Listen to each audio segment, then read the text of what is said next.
CNN has learned that congressional investigators will recommend the appointment of another special prosecutor, this time to investigate the Inslaw case. At issue are allegations that the Reagan administration stole computer software. The case also involves the death of a journalist. Change has come to America. The truth is out there. Some alien race to come down and threaten us. The military-industrial complex. A highly funded yet unofficial government agency. I've now been in 57 states. On a sunny day in the heartland of America, this is PID Radio. I'm Derek Gilbert. I am Mrs. Derek Gilbert. That would be Sharon Gilbert for all of you who are brand new, and welcome to our humble bunker. Today is Sunday, October the... What is today? Fourth. 10-4. 4 fingers. Good buddy. These are 4 fingers. And boy, have we got stuff to talk about today. This is going to be an action-packed hour. And you'll forgive us if we sound just a little foggy vocally today. We took up some carpeting yesterday, and boy, you wouldn't believe the dust that sifts through the carpeting and the padding. If you have ever wondered what's underneath the carpet in your house, we know. Don't look! It's frightening. So anyway, we're dealing with the after effects, the allergic reaction to all that dust. Yeah, well, Sam's dealing with it too underneath his Colt Spinky and a sunbeam. Yeah, well, life is good. You get a Colt Spinky in the sunbeam. That is a good day for a dog. So, well, there's a lot to talk about. And there's a murder case. Charge has been filed in a 28-year-old murder case, and we'll talk about this in just a little bit, that has ties to just about every major conspiracy of the last quarter century. Or longer. It is. And once you tie into that, you tie into so many other things. Yeah. It's pulling on the rug, the little thread that's hanging from the rug underneath. You pull on that, and suddenly it goes to another one and another one, and you have no rug anymore. Yeah, and all you're seeing is all the filth that's sifted through the carpet down to the floor beneath, which is why I brought that up at first. That's a really, really good little metaphor there, honey. Yes, so that's kind of what I thought we would use as the metaphor for today. You know, lifting up the rug and exposing the dirt beneath. Ew. Yeah, it just, especially when you get down to microscopic level and you see all those dust mites down there. That's gosh, I didn't even think about that. Thank you very much. Well, that's the mental image we're working with here. First, though, some interesting other geopolitical things to talk about as we move ever closer to the one world government. Of course, the Irish have voted again and again until they finally got it right, and they've approved the Lisbon Treaty, which now no. They finally got it right, not in our eyes. Not in our eyes. According to they should have voted no again. Exactly, and according to the global puppet masters, they finally got it right. Mm-hmm. And Tony Blair is dancing on his desk. Right, because Mr. Blair would appear to be the odds-on favorite to become the first official president of the geopolitical entity called the European Union. Exactly. Right now they have a president, but it rotates every 6 months, so they take turns among the 27 members, and he'll be the first, assuming he makes it, he will be the first permanent, so to speak, EU head, which I think in prophecy is really important because the European Union, I think, plays a big role in prophecy, which if you've ever studied, biblical eschatology, you know that there are talk of the 7-headed beast and the 10-headed entity. It could well be that the EU is represented there. Mm-hmm. What's interesting about this whole European Union thing is that it's essentially being enacted without most of the people who will be living under this new geopolitical entity having the opportunity to vote. The Republic of Ireland is the only one to have put it to a referendum of its people. They were really trying to stop it, and they almost did. They defeated it by about 7% in June of 2008 and came up again. And it looks like, well, they have voted in favor of the Lisbon Treaty, which again is sort of a backdoor way, as we understand it, of enacting a constitution for the European Union. So. Well, right now in the UK, the Tories are very, very much, they wanted it to be voted down because they're very much against Blair taking over as the president. I think the fear there is that Blair will sell the UK down the river. That suddenly the pound will no longer work. It really will go to the euro for everybody. And personal freedoms that you're granted under the individual countries, the states, individual constitutions or charters, they'll disappear. Essentially the same thing happening there that we are looking at taking place here in North America with the ultimate merger of the United States, Canada, and Mexico. Right, because the Lisbon Treaty is essentially the constitution for the EU. Right. And again, this is a backdoor way of getting it through, because a couple of EU states did vote on the EU Constitution, or an EU Constitution, a couple of years ago. And much to the surprise of the elites, the French and the Dutch voted it down. I believe it was the Dutch, either the Dutch or the Danes, but the French were one. And they had expected it to pass and didn't. So this Lisbon Treaty was sort of another way of getting it through without having to put it to a vote of the people. You know, speaking of the Danes, there was action there in Copenhagen over the last week, and our president did not come out looking nearly as good as he dreamed he would when he went over there. The irony of this is that the White Sox fan that he is, he came out looking more like the Cubs. He did not fare well in October. I don't know if you've seen the news today, but apparently it's being spun now that it has nothing to do with Barack Obama, which honestly it probably doesn't. No. That it's all the fault of the U.S. Olympic Committee. Which is very possible. Yeah, they blew it. They just totally blew it, is what the article's saying. What the spin is, that they're inexperienced. They went in. They didn't know how to work the system. Which means bribe. Yeah. Because that's how it came out later. That's how Salt Lake City got the games a few years back. Well, Chuck, they played the game and paid the money to the right people. You have to wonder, though, why Madrid didn't get it, because the head of the IOC, very much in Madrid's corner. He, in fact, made it impassioned. The former head of the IOC. Oh, was it the former? Yeah, oh, sorry. I thought he was the current head. No. The guy is retired now. He's 89 years old, but he was the longtime head of the IOC and still carried a lot of clout. I guess it wasn't enough, and it's Rio! I have to guess, though, if just looking in from the outside, if you assume that the bribery package, just kind of discount that for a moment, it's possible that just from a political correctness standpoint, that the IOC was not willing to grant 2 Olympic Games in a row to Anglo-Saxon nations, essentially Anglo-Saxon nations, because London's got it in 2012. Mm-hmm. So to go from one English-speaking nation, London, to England. You just dinged. Why did you ding? It's this old chair. It's a spring. Oh. You may not have heard it on the recording, but Derek's sitting over there going, ding, ding. Yeah, it's the spring that holds the back of the chair up. I'm glad it's dinging, because if it stops dinging, the chair is probably sprung and I'd fall backwards, and that would be no good. Yeah. So, anyway. Well, the other thing that's going on in the world... But you mentioned the Dane. I thought you were going to talk about the Dane, who was one of the characters in Miller's Crossing that I watched last night. So. Oh, you finished watching it. I only watched the first part of it. Well, anyway, no. Also going on in the world, of course, we've had a number of earthquakes. You need to pay special attention to what's going on in the Ring of Fire right now. It's the rim that goes around the Pacific, and it goes through Indonesia and up around Japan and way up on the far eastern side of Russia, and then comes around Alaska right. and the western seaboard of the United States. And in fact, right now in Central California, very close to the is it called the Lake Valley caldera? Mm-hmm. They are just experiencing this massive earthquake swarm, and many of them are 4s and 5s. And it's... That's an old you mentioned yesterday. Yeah, an old super volcano yeah. just north of there. Right. Tommy Lee Jones, calling Tommy Lee Jones. Mm-hmm. You mentioned the other day in watching the USGS website that the cluster of quakes that they were reporting made it look like it was, the area was ringing like a bell. It was to me, it was not ringing like a bell as much as it was ringing like an alarm clock. Yeah. Because it was, these quakes, which I guess Californians are used to feeling, are what, 2.5? I'm not so sure that little Keeler, California is used to having these magnitude 2.5 and greater? Well, a lot of them are 4s and 5s. Mm-hmm. I mean, it's about every 10, 15 minutes they'll get a 4 or a 5. That's a pretty significant shake. Yeah, it is. That was about the size of the quake that hit the Midwest about a year ago. Was it northwest of Evansville, Indiana, in east central Illinois.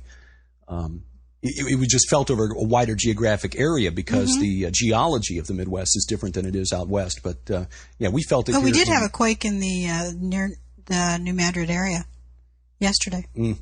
Small one. Well, that area, will often have minor shakes. Yeah, that's why the quake in Central Illinois. This Central California thing, I think, is very important to keep an eye on because a few years ago, I think it was back in 2007 or so, it was noticed that some of the area's water sources, like hot springs, it's called Hot Creek, that it had boiling water and some 6-foot geysers coming up. Boiling water would indicate a heat source. Yeah, it was killing off the fish. Yeah, there's definitely some activity going on underneath this old caldera. Well, again, something to keep an eye on. And we'll post a link to the USGS website where they... I've already got it at PID. Well, PID News. There you go. By the way, PID News is now at PIDnews.com, so it all makes sense now. Yeah, and pretty soon what we'll start doing is just putting an auto forward at peeringintodarkness.com to PIDnews.com to just move you over there. But PIDnews.com is a great news source. Make that your homepage if you're interested in looking at the kind of news that we draw upon for this program. And it's a dynamic site. In other words, we use RSS feeds to update the content automatically, so it doesn't depend on, Sharon mostly sitting and picking stuff and posting it, although she does an excellent job of highlighting stories that are of, we think, real importance on a regular basis. So, thank you. That's, again, something that we depend on for, the content of the program here. There's a lot of stuff going on out there in the world. The globalists were busy not just with the Lisbon Treaty vote in Ireland, but also with the meeting of the G20, which some analysts believe essentially formalized the declaration that came out of the previous G20 meeting in April, that the International Monetary Fund is about to become, or has already become, the de facto central bank of the world. The IMF, in the spring, it was announced that had activated a currency that had been sort of developed in the late 1940s after the IMF was formed, and then sort of put on the shelf, not really used. This currency called special drawing rights. The last special drawing rights were issued in about 1980 or 81 in the amount of $30 billion, but they're rarely used. $30 billion in the scope of global trade is a drop in the bucket. But now the SDR is printing money in the form of these SDRs to the tune of about $300 billion. Yes, and it's not backed by anything. No, it's not backed by anything. But then neither is the United States dollar, which is the de facto world reserve currency. The plan apparently is for the SDR to become the world's reserve currency, replacing the United States dollar, which isn't necessarily a bad thing for the dollar, except that if the United States faces a global catastrophe or a war in which that we need to finance, I mean a bigger war than the one we're already fighting in Afghanistan and Iraq, the Federal Reserve just can't create money out of thin air anymore and expect global investors to sop up the debt by buying treasury bonds. I do think it will be bad for the dollar, though, because there are a lot of dollars in circulation right now. There are. And if it were no longer the reserve currency, I think the value of the dollar is just going to plummet. Which might result in what Dr. Jerome Corsi's been predicting for a couple of years now, which is then a new currency to replace the dollar. He's been calling it the Amero. I don't know if it will be or not. I think that speaks to a temporary situation if it is the Amero, because I think eventually we're going to have a world currency. Right. And it may be the SDR or based on the SDR. Right. And the other key point here, that's the takeaway from the article that's linked at PIDnews.com, is that rather than just creating money and issuing more debt for investors to buy, the United States then would have to borrow against the global reserve currency, the SDR, which would put the United States and the Fed at the mercy of international bankers. Why, yes, it would. Yes, which we technically already are anyway. It just would be a supranational bank, a global bank rather than one based here in the United States. So another step down the road toward the one world government. Exactly, and this goes along with something we talked about last time, and that is the Half Past Human report that I read previous week. From George Ure. Is it Half Past Human? Yes, and urbansurvival.com. Excuse me, Urban Survival, that's the other one. It's the WebBot project. It's based on lots and lots of spider crawling over the web to look at particular words and the clusters that they're forming. And again, I just got an email from George Ure yesterday saying that he's really, really looking that there's even more evidence pointing to October 25, which is the date that we mentioned last time. I'm only reporting this. I honestly don't know what's going to happen, but if something were to happen on October 25 and I had failed to mention it to you, then I'm sorry, but that's inexcusable. I am telling you that this is what is being reported by Half Past Human. George Ure is saying that all signs are pointing to October 25, and possibly even a little earlier in the month, but for sure October of this year may have a really bad downhill run. And so if you have money in the stock market right now, pull it out. Yeah. Now we're not saying, we're certainly not, recommending. We talked about this before, going out and investing in precious metals or anything like that. No, I personally think that. I'm sorry, I'm going to use the word foolish because I really think it is. I don't think for 1 minute that if indeed we go to a one world system, that large caches of gold are going to be permitted. I think that at the very least they're going to say, look, we need all the gold for victory's sake, because in the early 20th century, they collected all of the gold coins. They went from you couldn't keep them. Right. You had to turn them all in. Under FDR, gold was confiscated, and it wasn't, it was many years before American citizens could legally own gold again. And you can't eat gold. No. I know that there are some say that, if it comes down to it, that you can bribe people with gold. But do you really think that if you have, let's say you have $2,000 worth of gold coins in your house, which in this case is 2 ounces about, it's not much gold, do you really think that if you say, I will give you this little bit of gold in exchange for your help getting out of town, do you think he's going to take just half your gold? He's going to take everything you've got and then more. Yeah. The best thing you can do, and I would say even at that point, if things really were to go south, I just don't think that $2,000 worth of gold, 2 gold coins, at a time when maybe gold would be worth $50,000 a coin, I don't know. I think that the person would rather have, say, bag of beans. Well, exactly, because ultimately that's what you have to do. You've got to exchange this medium of exchange, this coin of the realm, for something that you can eat or heat or, a place to sleep. Water is going to become the most precious commodity on earth. So, if you look at the book of Revelation, it is clear that the freshwater streams are going to die.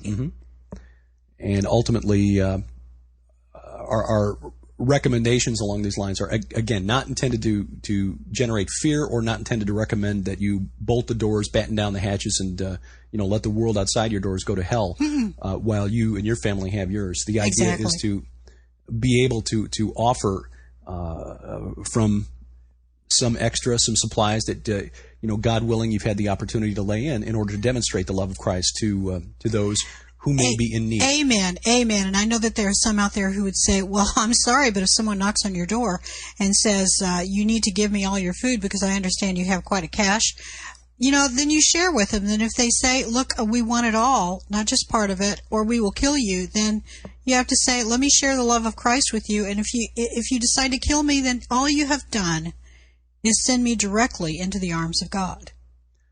Yeah, I know it's easier to say sitting in the comfort of our bedroom right here, but that's what it comes down to. You can't threaten a true Christian with death because that is our reward. I just pray for the strength that, first of all, I pray that cup not be handed to me. But secondly, that if it is, that I can honor the Lord through my actions. And once again, we are not saying any of this to instill fear. Right. Rejoice. Rejoice. When you see these things happening, look up, for your redemption draweth nigh. We need to rejoice in the fact that God's word is coming true. We need to rejoice in the fact that Jesus Christ paid his price, paid the price for your sins, for my sins, for anything we were going to do. He's already paid it. All we need to do is accept Christ's sacrifice, believe in him, know that he's resurrected, know he's coming back. It's a pretty easy thing to do. It's not hard. But the day is coming when the Holy Spirit is no longer going to preach that message. Yeah, and we understand that there will be times of anxiety and fear. I mean, when you read the Bible, you see that even the strongest of the Old Testament prophets were subject to fear and depression. Again, depend on the Holy Spirit and the Lord for your strength, and He will carry you through. In fact, this last week there was a story that was taking place in Montana, and I think that there were many people, based on the forums that I was reading, there were a lot of people out there that were really freaking out about it. Yes. Thinking that indeed that there were FEMA camps being set up. I think what was happening in Montana was nothing more than a scam. Now, I may be wrong on that, but it looked to me, if you really take a hard, long look at it, I think a lot of the locals were simply being scammed again, because I think they got scammed once already to build that big detention center with no prisoners, with a promise that, hey, if you build it, they will come. Yeah. Well, they haven't come. The place is past a year now on their notes. They're in desperate situation, that town, and I think you really need to pray for the town of Hardin, Montana. Thank you, and also pray for Becky Shea. She's the gal who's been out in the front. She was the one who was hired away from the Billings Gazette. She was a reporter there. She was hired away for $60,000 a year, which was probably double what she was making at the Gazette. Just making a rough guess on what reporters make. Yeah, they don't make a whole lot. Don't make a whole lot. Even if she were making more than that. But anyway, she got hired away for what she said was $60,000 a year, plus they were going to pay the down payment on her new home, plus they gave her a company car to drive, and she said she got a sign-on bonus.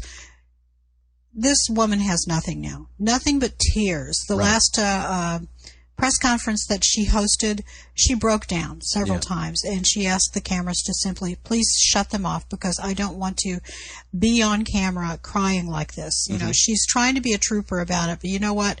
I think that in many ways she's scared, and she should be, because there are people involved in this scam that, you know what? You don't know what they're going to do when a rat is cornered. Sometimes it tries to run. Sometimes it'll bite you.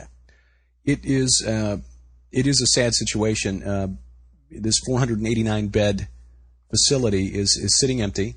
The guy who was supposedly the front man of this American police force that claimed, or that was awarded a multi-million-dollar contract to administer this prison, is apparently one guy who goes by the name Michael Hilton, but is also gone by the names Miodrag Dokovic, Miodrag Jokic, Miodrag Djokovic, Michael Hamilton, Anthony M. Hilton, Michael A. Hilton, Michael Milton, Christian Jokic, and other variants. Many. And, there were so many things about it that when I first looked into this story, one of our listeners sent me the link, and I first looked into the story probably over a week ago, and in fact, I think it was last Sunday, and there were so many earmarks about it that just raised major red flags to me, and it had nothing to do with FEMA camps. It was, my gosh, this guy can't be for real. For one thing, his name, Michael Hilton. Yeah. Hilton is a major player name in the United States. It evokes images of lots of money. And by the way, the money that they spent, supposedly spent on the SUVs, the Mercedes SUVs that pulled into town, well, those first payments are due. They're overdue now. Yeah, and by the way, one of those Mercedes SUVs is being driven by Becky Shea. Well, as of a couple of days ago, it may have been collected by now. I don't know, but people are deserting that ship left and right. Michael Hilton has disappeared. The lawyer, Maffei, who was representing them and who's a shady character himself, a personal injury lawyer, was representing this supposed international organization. Also, an Eddie Angelino, who is with Defense Product Solutions, which has also the look of a scam site. Angelino said that the American police force is not a company that is a worthwhile partner with which to do business, or something to that effect. No. But the funny thing is, when you look at the website for Angelino's company, without having the capability to actually track it down, let's just say that the website looks. It looks like one guy with a website is what it looks like. I mean, there's a distinct lack of specificity with what he claims to have accomplished. But anyway, and I suppose it is possible that all these things are just cutouts for the CIA. As we get into the main issues that we're going to talk about today, you'll realize that there are many front companies to many faces to the octopus, so to speak. I don't know. It could turn out that it is CIA, but or some other company. Well, if this was a CIA front or Wackenhut or Z, or which is Blackwater, then it certainly wasn't very well planned or executed. It was really sloppy. That's why I think, like you, that it was just a scam. This is way too sloppy for a professional operation. And the country of Serbia is now threatening to sue. Right? Yeah, because he was using their coat of arms. Yeah, the official logo for the American police force was the Serbian coat of arms. Oh, brother. Well, the story that we posted to the website yesterday as sort of tying together most of what we want to talk about today was kind of a surprise news story that popped up a couple of days ago, reported by Associated Press, that California authorities have finally filed charges in a triple murder from 1981. Mm-hmm. It was the murder of a gentleman named Fred Alvarez. Now, Alvarez was a former security chief for the Cabazon Band of Mission Indians. Cabazon Indian Band, maybe 35, 50 members? Well, at the time, it's not very big. In the late 70s and early 80s, there were fewer than 24 of them. They've got about, I believe it's about 1,200 acres of land as their reservation in Riverside County, California. That's east of Los Angeles, centered on or adjoining the town of Indio. California. Okay, just in case you notice that there's a break in the action, it's because there was. I actually asked Derek if he could stop the recording for a second while he changed chairs. He's just about to get into the meat of the show, and it's hard for me to follow it. I've read on this, and he's done a lot of research the last few days. It's a complicated story that it's really important that you understand and be able to follow. And the dinging that his chair was doing was driving me batty, and I was afraid that it might actually be a distraction. So he's now in a different chair. It doesn't ding, it doesn't squeak, it doesn't make any noises. It doesn't move, it will not bend. It's not a fun chair at all. It will not bend, it will not bow, it will not burn. Okay, you'd gotten to Indio, California, and the murder of Fred Alvarez in 1981. Yeah, Alvarez and two associates were assassinated in 1981, and it's long been thought that they were killed to shut up Alvarez because he was getting ready to go to authorities with allegations of financial impropriety and other illegal activity, including illegal, under United States law, arms deals being organized on the Cabazon Reservation. Now, the Cabazon Band at that time was headed up by essentially a CEO, a director by the name of John Philip Nichols. Nichols was not an Indian, but had been hired as a director. And I don't know how he became the director. That's beside the point. The point is that Nichols, and apparently through intelligence connections, was beginning to organize on the reservation a joint venture with the Wackenhut Corporation to produce arms for sale to countries that the United States prohibits the sale of arms to. Exactly, because it's a sovereign nation on the Indian land, right? And you can get by with things, right? And this is something to remember, that under United States law and treaties with the Native American nations, reservations are essentially all but sovereign countries. And U.S. law and U.S. law enforcement has very little reach into these reservations. Now, at the time, the early 80s, the Cabazon Band had fewer than 24 members. As of today, in fact, I checked their website yesterday, and there were fewer than 50 today. They've got 1,000, 1,200 acres, something like that, adjoining the town of Indio, California. Now, gosh, by that definition, my family's a tribe. Yes. Can we get our own lands? Melungian is not counted as a tribe, sadly. A man who founded a ministry, and this is identified in the AP story as a Christian ministry, named Jimmy Hughes, has been arrested in Miami, getting ready to fly back to Honduras, where his ministry operates, and charged with the triple murder. Why has it taken so long to charge Jimmy Hughes with a 1981 murder? That's the question, isn't it? And we'll put links in the show notes to a number of articles written by Virginia McCullough at newsmakingnews.com. She is out there in California And she and a couple of other writers for Newsmaking News, but especially Virginia McCullough, have been tracking this story for years. And McCullough is one of the few reporters who has had direct contact with a man known to investigative reporters who've dug into this as the Dot. The Dot? Yeah, Michael Riconosciuto is his name, and if you're a longtime conspiracy researcher, that name should be familiar to you. Michael Riconosciuto is called by some researchers either Dot or the Dot. He's apparently an extremely bright man. He was described by one scientist who met him when he was a teenager as a genius. He said, "You don't remember a 16-year-old who shows up for his internship with his own argon laser." Yeah, okay. Riconosciuto is in prison and will be in prison until 2017, barring some sort of deal with the government. He was arrested and charged on drug charges some 20 years ago, early 90s, I believe. Sentenced to 20 years with release in 2017 for good behavior. Riconosciuto apparently has the ability, whenever you ask him about any conspiracy involving the U.S. government over the last 30 years, to somehow place himself in the center of the story. So that... Hence the Dot. Right. When you're trying to connect the dots, he's always the Dot. So, Riconosciuto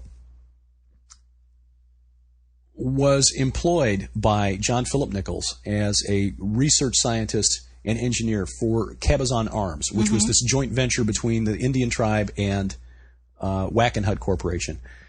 Riconosciuto claims that not only were they developing things like night vision goggles and inexpensive but reliable automatic weapons manufactured, which they proposed to manufacture in Guatemala from Korean components for sale to governments like Libya or for to places where the U.S. government did not allow arms sales anyway. And apparently there was a meeting and a demonstration of some of this technology to members of the Contra fighters in Nicaragua. Not only were they working on that, but they were working on some biological and chemical weapons, which supposedly were outlawed by Richard Nixon in the early 70s.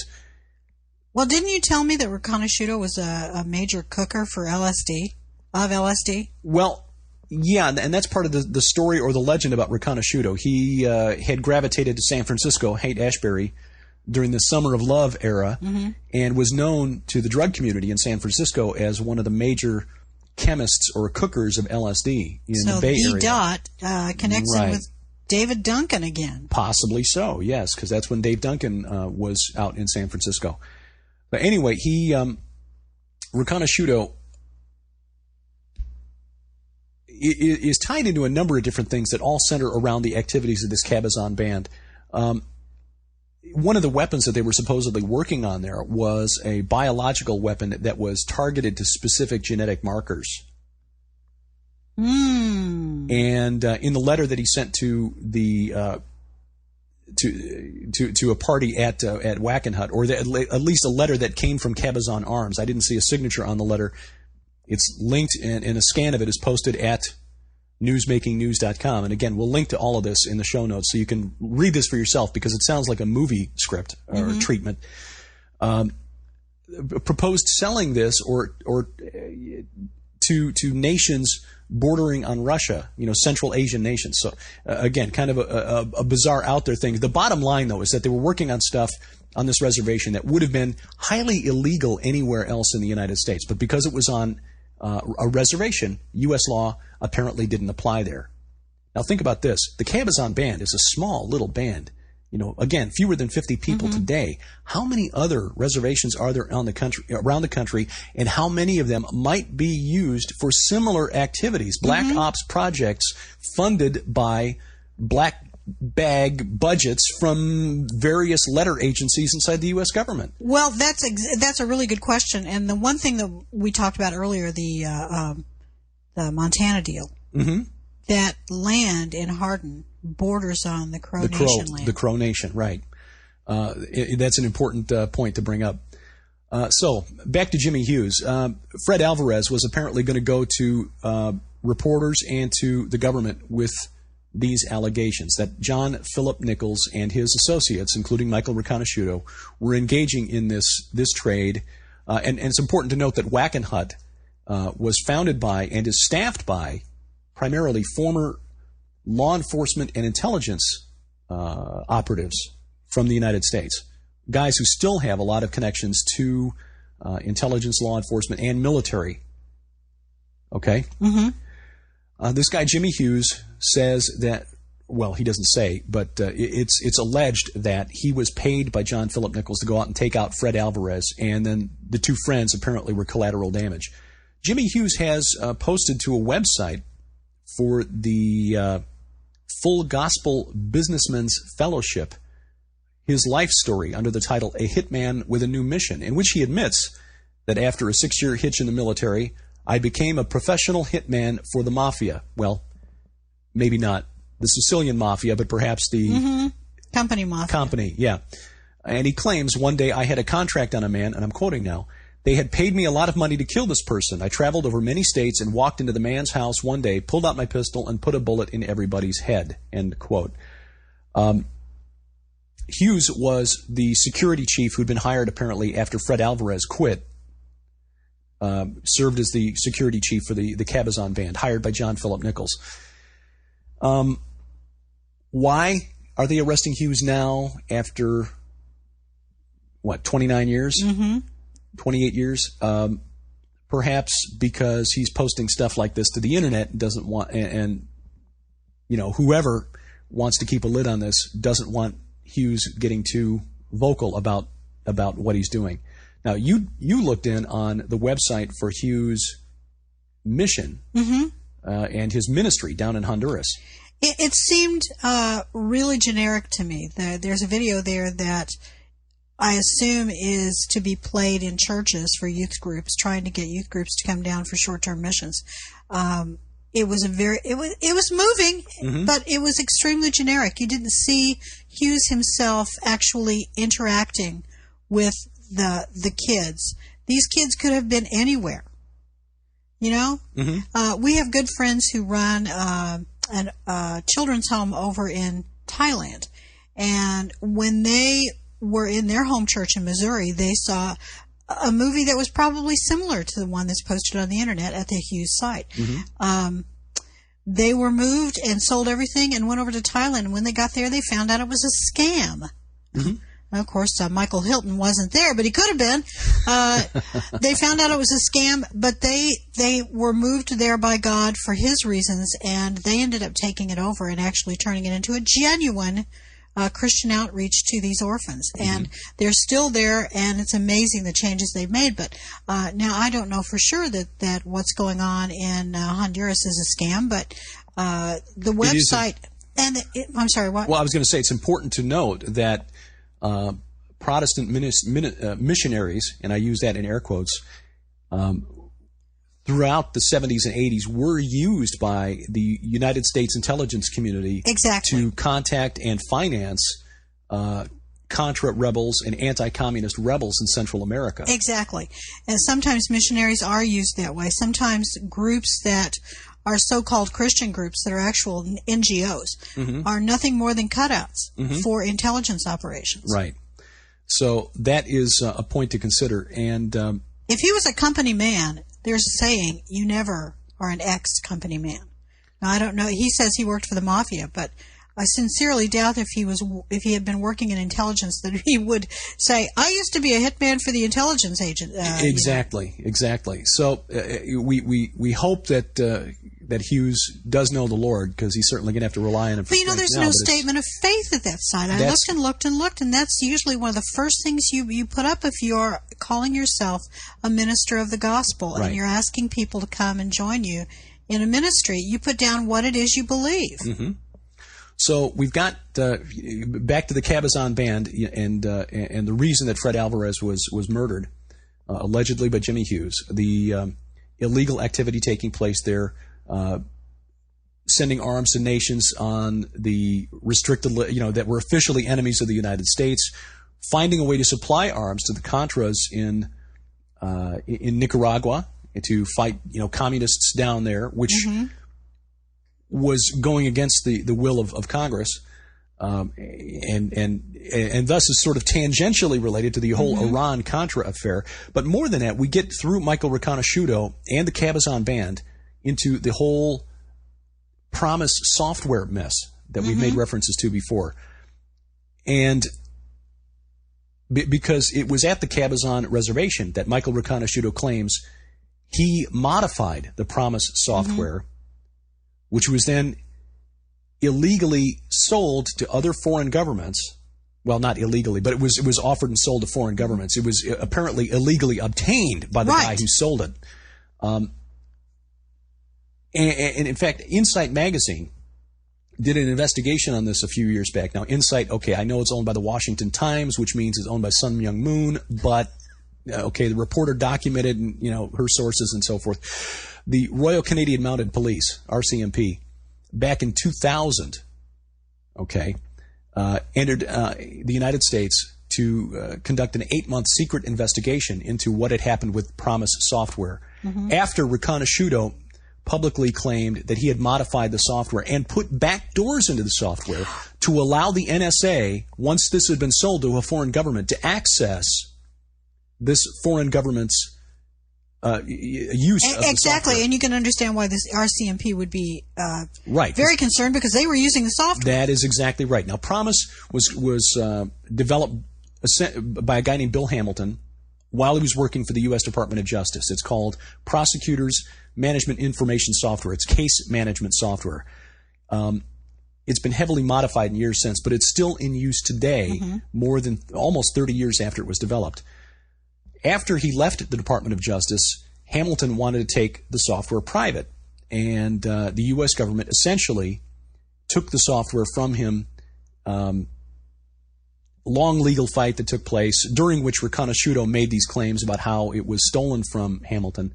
The U.S. Department of Justice claims that since Hamilton developed it while he was on their payroll, it should belong to the DOJ. All right. The software was offered to a guy named Dr. Earl Bryan. Bryan was a friend of then Attorney General Ed Meese, Attorney General under Ronald Reagan. And Bryan was allowed to profit. And again, these are the claims made by Riconosciuto. Bryan was allowed to profit from this software and the sale of it as his payoff for helping to engineer what's become known as the October Surprise, which was an alleged $40 million payoff by the U.S. government, handled by Bryan, to the government of Iran, so that Iran wouldn't release the American hostages that had been held for, almost 6 months? 444 days. Okay, over a year. 444 days. They were held in Iran, and this payoff was to keep the hostages in Iran until after Ronald Reagan was elected, until after the election, because it was thought that if Jimmy Carter was able to get the hostages out, he might win the election. That's never been proven. But it was alleged by, was it Bo Gritz? Right, yeah. So you've got that connection now to Iran. Riconosciuto also claims that a Justice Department attorney named Mike Abel had dealings with the Cali drug cartel. And here's the bizarre story that ties to Flight 180 of Pan Am Flight 103 over Lockerbie, Scotland. Riconosciuto claims he also worked as an undercover operative in a DEA sting operation in Lebanon. The Drug Enforcement Agency was apparently involved in a sting to trace shipments of heroin from the Bekaa Valley in Lebanon to cities in the United States, which had large Muslim populations, like Detroit. Now, according to Riconosciuto, and a former DIA, Defense Intelligence Agency operative named Lester Coleman, the real culprit behind the bombing of Flight 103 is not Muammar Gaddafi. It was a man who, it was an organization called the Popular Front for the Liberation of Palestine, which had been hired by the government of Iran to retaliate against the United States for shooting down an Iranian Airbus flight by the USS Vincennes. Now, add to that a gentleman named Chuck McKee, who was a CIA, well, was he CIA or DIA? Anyway, McKee was an operative in Lebanon at the American Embassy in Beirut, who was supposedly a top-notch black ops guy, whose job it was to find American hostages in Lebanon and get them out. They were looking into 9 American hostages that were held in Beirut, and it was found that this, and this is, by the way, from an article published in Time magazine in 1993, so it's not like this is secret information. The major media has reported this story. 1992, I'm sorry. McKee was working for the Defense Intelligence Agency, like Coleman, and had found where these 9 American hostages were being held, but then also found that they were being held by a group tied to the organization that was running the drugs out of Lebanon, a group with Syrian ties named Mansour al-Qassar. Qassar was a Syrian drug dealer who was cooperating with the DEA, not the DIA, but perhaps playing both sides of the fence. Al-Qassar was approached by the head of the PFLP, the Popular Front for the Liberation of Palestine, to get his help in blowing up an American flight. Al-Qassar found out that Major McKee and his team were planning to rescue the hostages, but also expose his drug-running operation. And by the way, another little tendril of this Octopus is that Al-Qassar's operation was run by Lieutenant Colonel Oliver North. Yes, exactly. Al-Qassar given $1.5 million by North and his group to purchase weapons for Iran. So, Ross Perot even figures into some of this.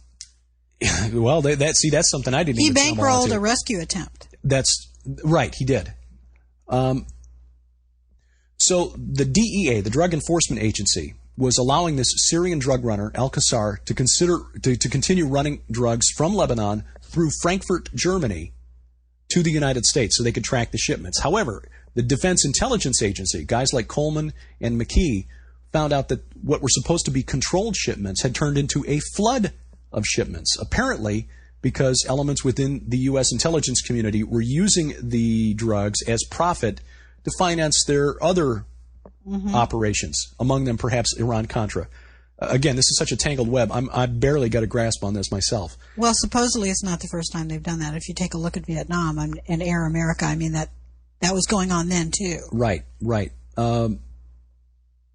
So and by the way, the intelligence agency were paying off their informants and operatives in this whole sting operation on traveler's checks that were drawn from the Bank of Commerce and Credit International, BCCI, in Luxembourg, of which... Yet another tendril. Another tendril, yeah, because Neil Bush was connected to that. And yeah, and it also, Reconasciuto claims that he is also connected to some of the savings and loan collapses that took place during the 70s and 80s. Right. So again, there's a lot of there, and you can barely keep it straight. And a lot of what Reconasciuto says is not verifiable. But what is here and what we're trying to present is stuff that's been independently verified by other known documented facts. Well, with regard to Lockerbie, Scotland, the Flight 103, when you spoke with Susan Lindauer, she got into a lot of that, didn't she? She did, and we'll have that on View from the Bunker next weekend. But yes, her CIA handler, Dr. Richard Fuse, said that it was Abu Nidal, notorious terrorist, was actually the man who handled the operation at the behest of the PFLP and Mansour al-Qassar. So the bottom line is that Qassar, who by the way was his wife was related to the Syrian president Hafez Assad, were taking over the drug production in the Bekaa Valley. Their operation was threatened by Charles McKee and his counterterrorist team operating out of Beirut. Al-Qasar had also been contacted by the Palestinians who were being paid by the Iranians to retaliate for the shooting down of that Iranian jet. So McKee and 4 other members of his team decided to return to the United States with evidence that this operation was in place and that Al-Qasar's operation may hinder their rescue attempt to get the American hostages out. They packed up maps, photographs of the locations where the hostages were being held, and $500,000 in cash for their rescue operation, and got on the flight and got on an American flight which was Pan against Am, procedure. but I mean it's an American-owned flight. Right, exactly. I mean, for security procedures, according to Coleman, they weren't supposed to fly an American flight back to the U.S. just in case they were targets or an American flight was targeted. Anyway, Al-Qasar found out about this, put the operation into play, and had the bomb swapped out in Frankfurt, Germany, the suitcase swapped in Frankfurt, Germany, and that's what caused the plane to blow up. In other words, it was an operation not conducted by Libya per se. It was the Syrian drug runners who brought it down in order to prevent this counter-terrorist unit working for the Defense Intelligence Agency from blowing the lid off his drug-running operation, while at the same time fulfilling a contract from Tehran to retaliate against the United States. How much of this did Alvarez know? Alvarez probably didn't know any of this stuff at all. I mean, he was going to only report on those things that were taking place. Well, because and besides, Flight 103 took place in 1988, and Alvarez was killed in 1981. 81, yeah. So I mean, this is all again going back to the Dot, Michael Riconosciuto, and the stuff that was happening through the Cabazon band and the whole Iran-Contra thing that was taking place. Right, and Riconosciuto claims to, again, as part of this DEA sting operation, he claims to have been part of this. He did describe the safe house that the DEA operated in Cyprus. And Coleman says that while he's never met Riconosciuto, Coleman, again, the former DIA operative, never met Riconosciuto, he did accurately describe the house and details of the house that he wouldn't have known unless he had been there. So Riconosciuto apparently had been in some way connected to this drug sting operation that somehow turned into an intelligence financing operation. And if that sounds fantastic, just remember that San Jose Mercury news reporter Gary Webb documented the CIA's introduction of crack cocaine into the United States as another means, Mena, Arkansas? Through Mena, Arkansas, as another means of generating profits that could be used for its own black budget operations. And Danny Casolaro was trying to put all of it together. Right. And he died in 1991. Right. He was suicided in West Virginia for all of this. So, and again, there's a lot here, and it's impossible to do this justice in 25 minutes. But one interesting little side note here, and the reason that Libya was perhaps blamed for this is that back in the 1970s, a CIA agent named Edwin P. Wilson was tasked by the agency of going to Libya and training forces loyal to Muammar Gaddafi, who was, isn't it hard to believe he's the longest surviving head of state in the world right now, Muammar Gaddafi? Anyway, training forces for Muammar Gaddafi that Gaddafi could then use to spread jihad around the world. Apparently, the United States during the 70s wanted Gaddafi to serve as a counterweight in influence to Anwar Sadat in Egypt. So Wilson went to Libya and began bringing in arms to Libya that the United States would, again, not officially sanction. He also brought in special forces guys, supposedly retired, but the claim is that some of these guys were still active duty Green Berets, to train terrorist forces in Libya. And sure enough, after they'd been at their work for a little while, things started blowing up and people started dying all over the place. Wilson didn't come to the attention officially of the U.S. government until he brought 20 tons of C4, 20 tons of military-grade C4 into Libya. 20 tons? Now, to give you an idea of how much that is, that was equivalent to the entire stockpile of the government of the United States at the time. The United States had 20 tons of C4 in its arsenal, and this guy moved 20 tons from the United States to Libya. Now, he was eventually prosecuted and thrown into jail, and the CIA denied that he ever worked for the agency. But in 2003, after he'd been incarcerated for some, 23, 24 years, 27 years, in 2004, Wilson was released from prison. A federal judge said that the CIA's claims about him, that he was a rogue operative, out on his own, were a bunch of lies. Well, this is like the plot of the movie Syriana. Exactly. We've told you so many times to watch that movie. If you haven't watched it, watch it. You got to watch it. So anyway, Libya gets the blame for this, which they were able to pin on the rogue operations of this guy, Wilson, who was actually doing what the CIA wanted him to do, in order to avoid having to explain why the CIA and the DEA were aiding, abetting, and protecting a heroin-running operation run by Syria out of Lebanon into the United States. Now, you remember Syria cooperated in Gulf War I. Was this a quid pro quo by President George H.W. Bush to let Syria off the hook for Pan Am Flight 103 in exchange for supporting the war against Iraq the first time? Could have been part of it.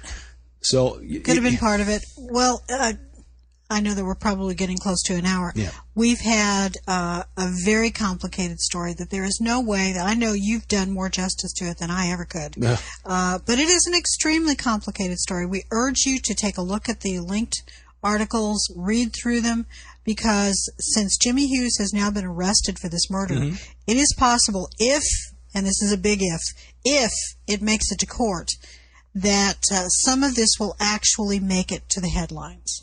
It's possible, although I wouldn't hold my breath. No, I wouldn't either, and that's why I say if it makes it to court. Now, and there are a couple of sources that you can read online. One, of course, is Lester Coleman's book, The Trail of the Octopus, from inside the DEA, written by Lester Coleman and co-written by a former editor of the New York Times.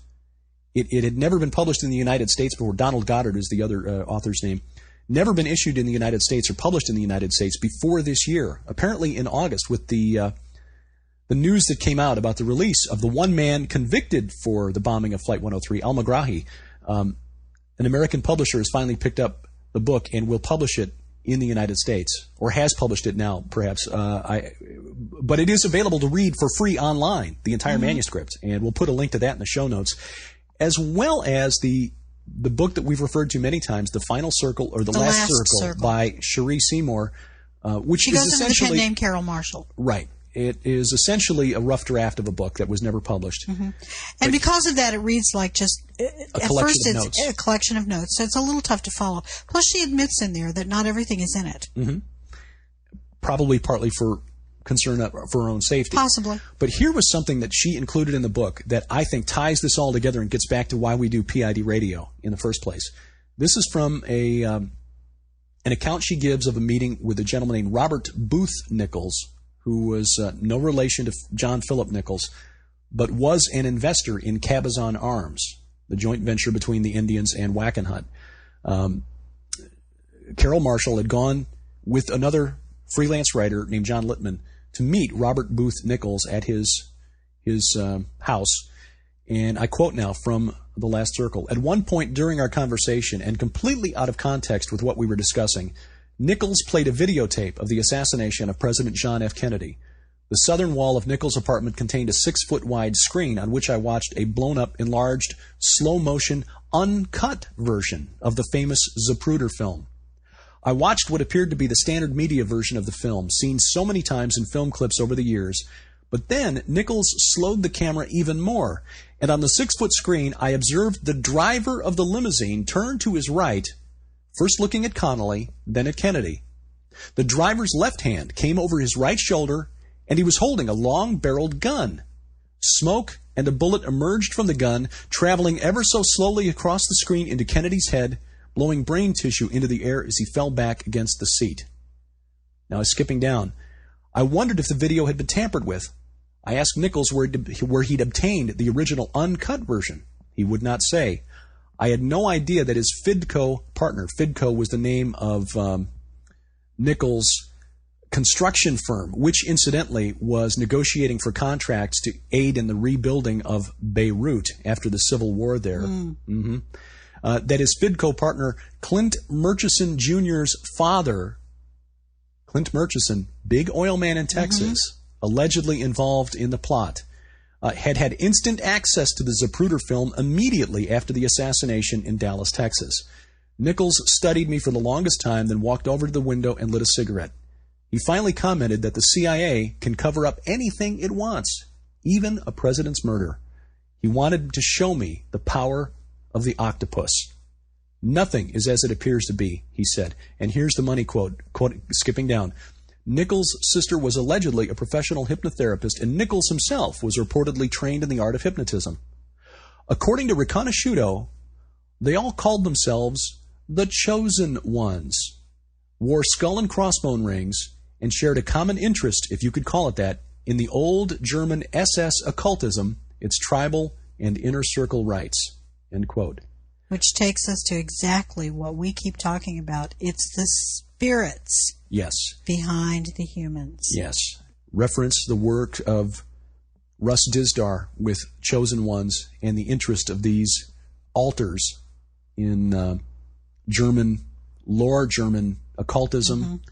Reference the work of Peter Levenda on the occult beliefs and the spiritual workings of the Nazis during the Hitler era and since. And it begins to tie together a little bit. It's still looking through a glass darkly, but it makes a little more sense as to what's really behind what drives much of the politics of the physical realm in which we live.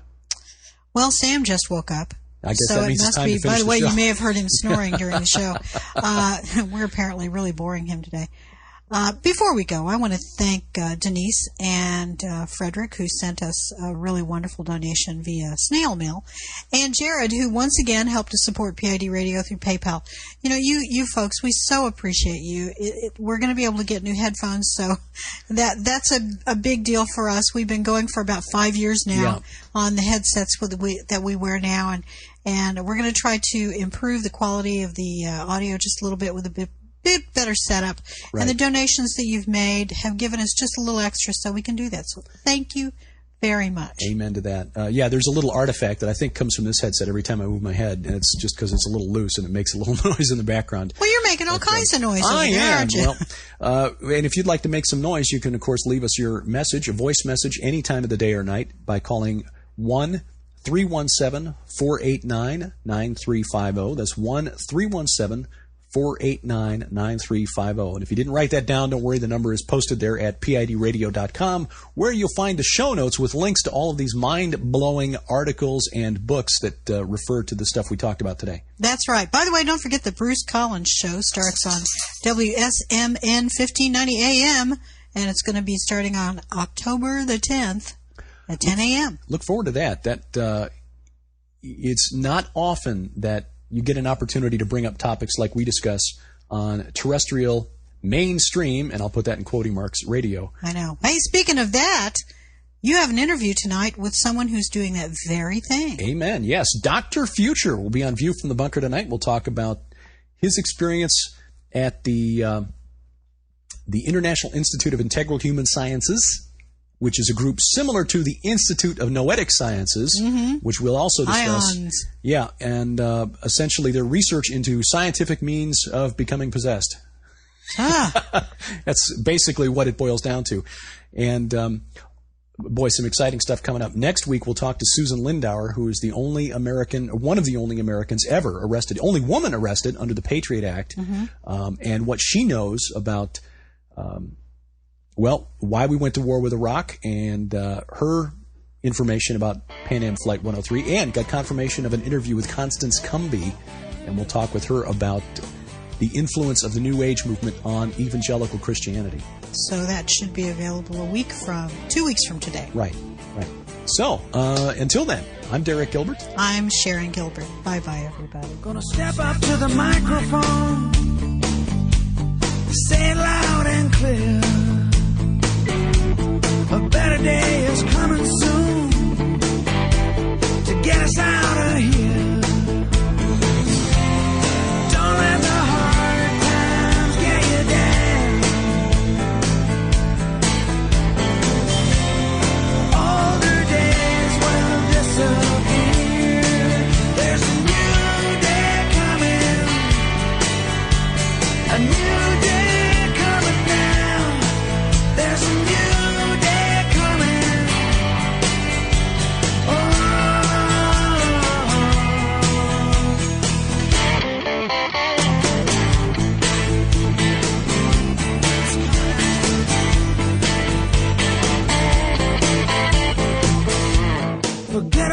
the former days and living in the past.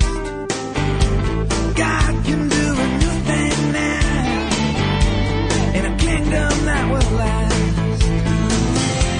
He'll make a way across your wilderness like a river flows in the desert land.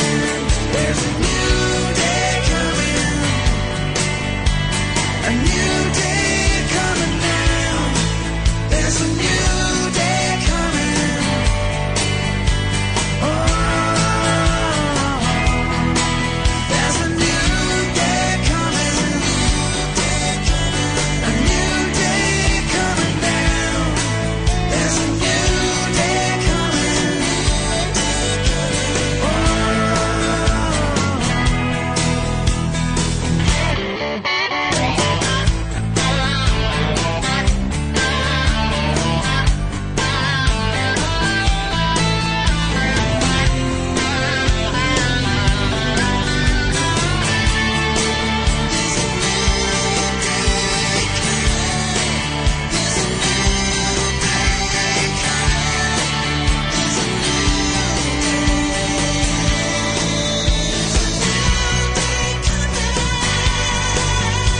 A new day coming now.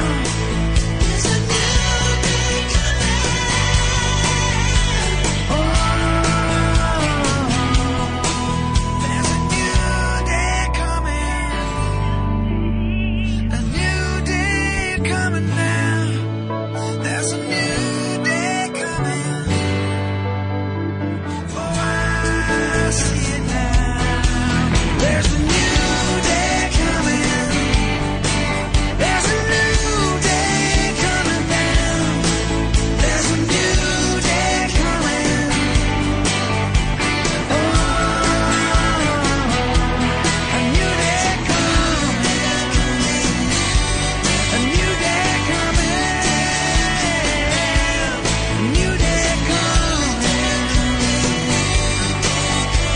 Oh, like a new day coming.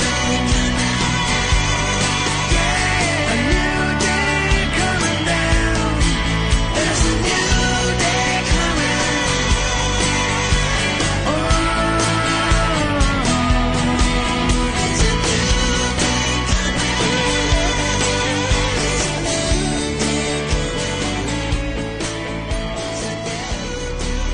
Cutting edge news and analysis on demand. This is PID Radio.